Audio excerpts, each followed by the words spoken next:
There is a phone call that was made on Sunday night that tells you more about where this war is actually heading than any missile trajectory, any CENTCOM press conference, or any Trump Truth Social post. The call was not made to Washington, not to Tel Aviv, not to Tehran. It was made by a Gulf head of state to a European counterpart.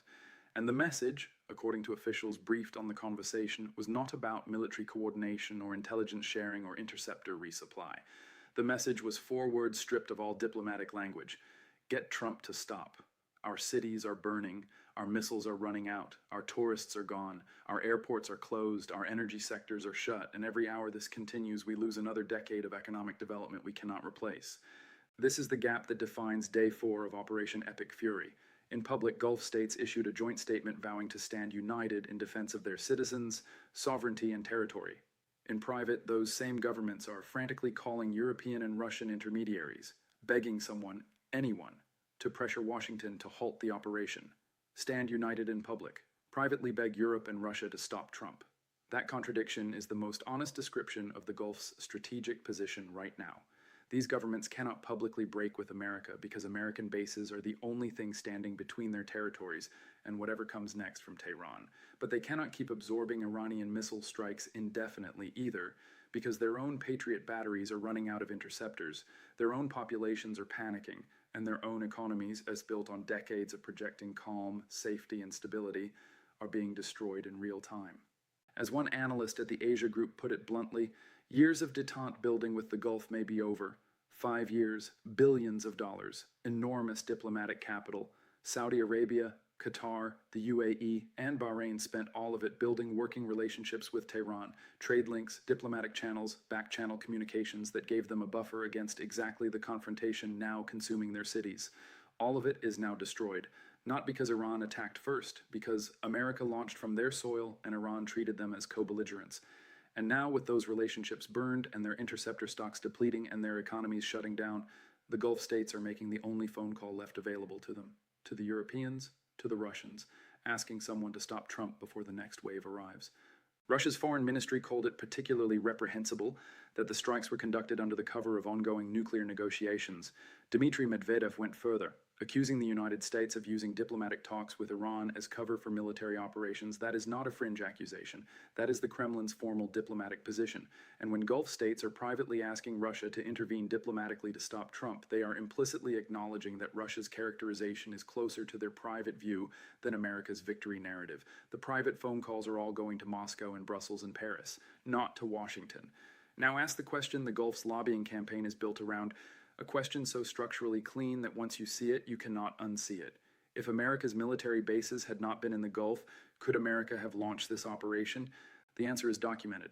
Dozens of American strikes were carried out by planes based around the Middle East, not from carriers alone, not from American soil, but from bases in Qatar, Kuwait, Bahrain, the UAE, Saudi Arabia, and Jordan. The Israeli F-35s that killed Khamenei needed American tanker aircraft to refuel over Iraq. Those tankers flew from Gulf bases. Without those bases, the Israeli jets fly a one-way mission, or they do not fly at all. Without those bases, Operation Epic Fury does not exist in the form it took on Saturday morning. Iran understands this, which is why Iran is not only targeting American military assets, it is targeting the economic infrastructure of every country whose soil America used, making the cost of hosting American military bases so catastrophically visible, so personally felt by every hotel owner and airline passenger and refinery worker and LNG trader in the Gulf, that the next American president who asks for basing rights gets a different answer. Every country Iran has struck, the UAE, Qatar, Bahrain, Saudi Arabia, Kuwait, Jordan, shares one characteristic. All of them host American air bases. This is not random targeting. This is a systematic campaign against every territory from which American power projection in the Gulf operates. And the financial mathematics of that campaign are devastating in their precision. Iran fires a drone that costs tens of thousands of dollars. Kuwait fires a Patriot interceptor that costs $2 to $3 million. Repeat that calculation across 1,000 Iranian drones and missiles over 4 days. Then add the cost of 3 destroyed American F-15Es. Add the cost of the Ras Tanura shutdown. Add Qatar Energy's ceased LNG production. Add 250,000 canceled flights, closed airports, evacuated hotels, and collapsing property values across 6 countries simultaneously. Iran is spending $1 to force its adversaries to spend 40. That is not a tactical observation. It is the strategic architecture of a war Iran designed to be financially unsustainable for the American alliance system, even if it is militarily winnable. War risk insurance premiums in the Gulf have risen 25 to 50% on every cargo moving through every Gulf port, applied to every tanker attempting transit through a strait that is conditionally open at Iran's discretion, applied to every LNG cargo that would have shipped from Ras Laffan if Ras Laffan were not shut. The insurance market has repriced the Gulf's entire commercial value proposition in a single weekend, not for the duration of the war, for the duration of the market's uncertainty about whether the war will end and whether the infrastructure will ever be rebuilt. Now here is the strategic reversal that no American war planner modeled in any scenario document, any war game, or any intelligence assessment produced in the 18 months before Operation Epic Fury. A reversal so clean it reads like the outcome of a plan rather than the accident of improvisation.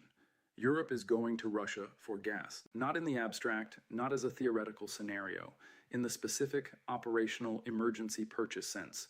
European energy ministers are opening back-channel conversations with Gazprom this morning, because Qatar Energy's shutdown combined with the Strait of Hormuz's conditional closure has left European storage below 30% capacity, with no alternative supplier capable of filling the gap at scale.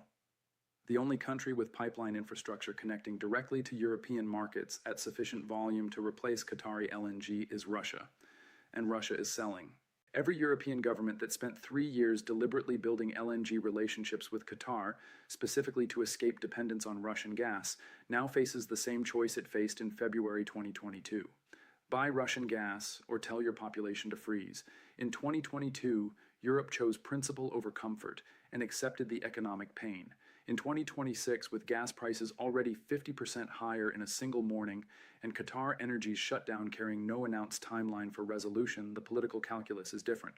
Because this time the crisis was not caused by Russia. It was caused by an American military operation that Europe's own prime ministers publicly distanced themselves from, Britain saying it does not believe in regime change from the skies, France calling for maximum restraint, Germany still debating. 3 years of European energy independence policy, reversed in one weekend, by a war Europe did not vote on, did not support, and was not consulted about. And now Trump is scheduled to visit Beijing later this month, the same Beijing whose foreign ministry called his war a grave violation of sovereignty, whose UN ambassador called it shocking, whose foreign minister demanded an immediate ceasefire, that Beijing, whose crude oil supply runs 50% through a strait now conditionally closed at Iran's discretion, and whose LNG contracts with Qatar Energy are worth hundreds of billions of dollars, is the city Trump plans to land in to discuss trade in Taiwan. China will not be a passive host. This is what the Gulf's private lobbying campaign is trying to stop before it metastasizes. Not the war itself, they cannot stop the war, but the sequence. War creates energy crisis. Energy crisis sends Europe back to Russia. Europe-Russia gas deals weaken American leverage over European policy. Weakened leverage means weakened coalition support. Weakened coalition support means America's alliance phrase before it achieves a single objective that justified the original decision to launch. Iran spent $1, the alliance is spending 40, and the phones are ringing in Moscow and Brussels and Paris, not because the Gulf states want Russia or Europe to win, but because they want America to stop before the bill arrives that no alliance can afford to pay. Share this with everyone you know right now. Gulf states are privately begging Europe and Russia to stop Trump. European energy ministers are opening back channels to Moscow because Ras Laffan is shut and there is no alternative. America's coalition is visibly fraying. Iran is spending $1 for every 40 America's allies spend defending themselves. And Trump's visit to Beijing, the same Beijing that called his war shocking, is scheduled for later this month.